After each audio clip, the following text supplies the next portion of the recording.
talk about another aspect of this, the Department of Justice is growing desperate, it seems. More anonymous sources have come forward revealing that the left wing, well, what the left wing press deems damning leaks on the raid of President Trump's home. This comes just days after a Florida judge slammed the Department of Justice over their selective leaks. Joining me now to weigh in, former acting U.S. Attorney General and author of Above the Law, Matthew Whitaker. Mr. Whitaker, thank you very much for carving out the time. According to the Washington Post, sources familiar with the criminal investigation say the FBI seized materials on foreign nations' nuclear capabilities. Now, what did these leaks signify to you? Well, obviously, and it's good to be with you, Chris, obviously the DOJ is trying to try this case in the media and through leaks instead of doing the hard work of actually putting evidence together and seeking an indictment. You know, this is obviously the source for the Washington Post, who suggested at the beginning that it was nuclear secrets that were part of the things that were at Mar-a-Lago. They went back and said, well, you know, sort of there has been some dispute on that. You have to double down on this, and reliably, this leak comes about. I think, you know, if the Attorney General, Garland, and Chris Wray, the FBI director, are serious about doing justice instead of just winning cases or, you know, making themselves look good, they would seriously crack down on these leaks and actually hold people accountable for pushing these narratives outside of the case, because the Department of Justice shouldn't be concerned about winning cases. It should only be concerned about doing justice. And then just there's so many examples in this particular case and so many others where the DOJ appears to not be willing to live up to the highest standards. And isn't that funny? When Republicans are in charge, you get leaks to damage Republicans. When Democrats are in charge, you get leaks to damage Republicans. Interesting, isn't it? Meantime, President Trump's medical records, passports, accounting documents, and privilege documents were all seized in this raid. The government claims they could seize anything they wanted to because the warrant said, hey, we get to have anything under Trump's presidency.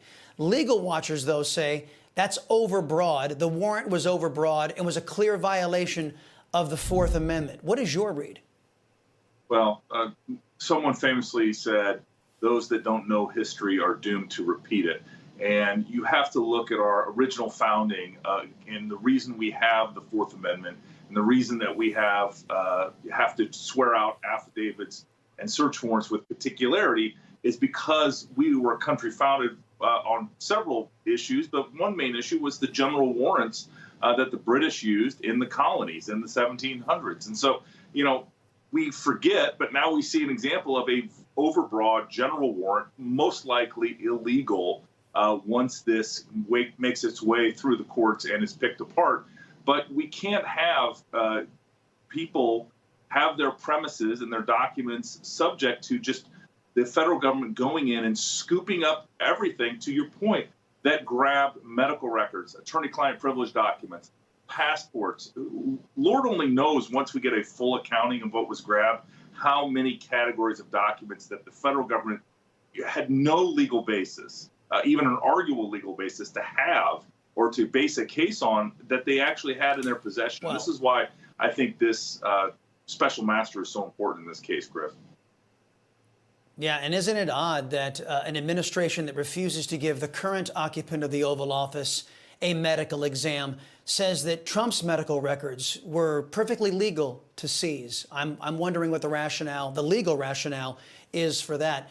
Meantime, critics of President Trump's legal team are questioning why Trump's attorneys didn't immediately file a motion to release the unredacted affidavit in opposition to the Department of Justice. If you were on Trump's legal team, how would you be advising the president on that score?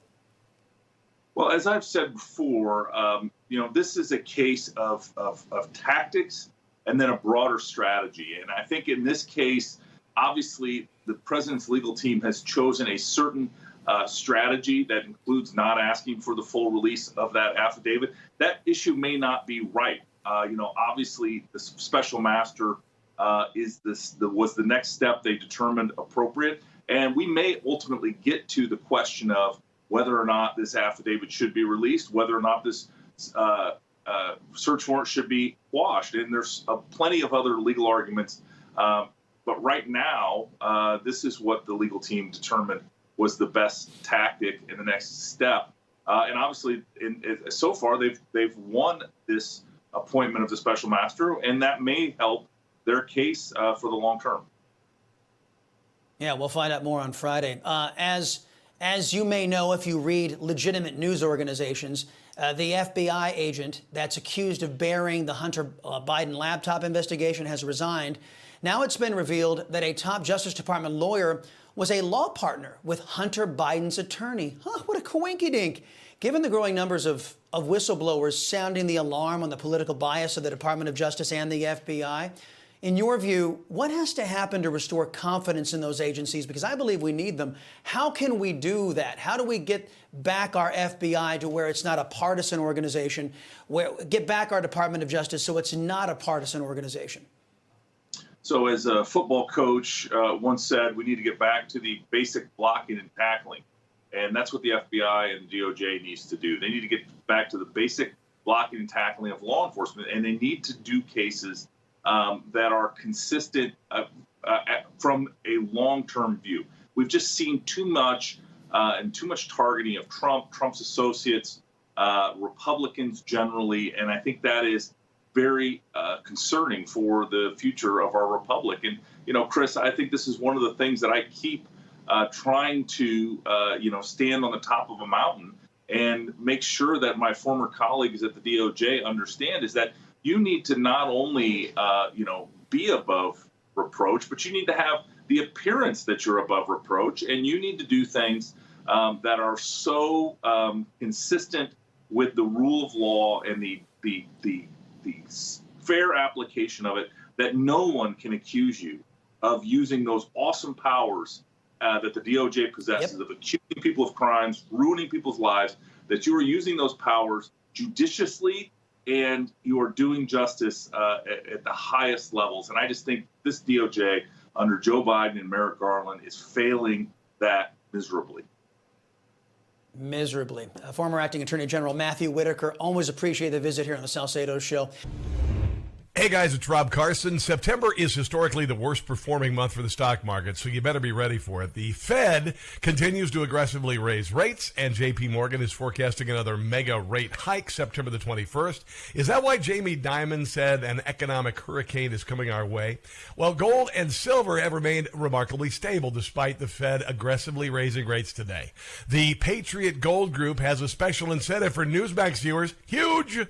Now precious metals investors can enjoy the no-fee-for-life gold and silver IRA on qualifying rollovers, or enjoy free, discreet, insured shipping on all direct gold and silver purchases. Here's the number, 800-356-4470. Call 800-356-4470 today.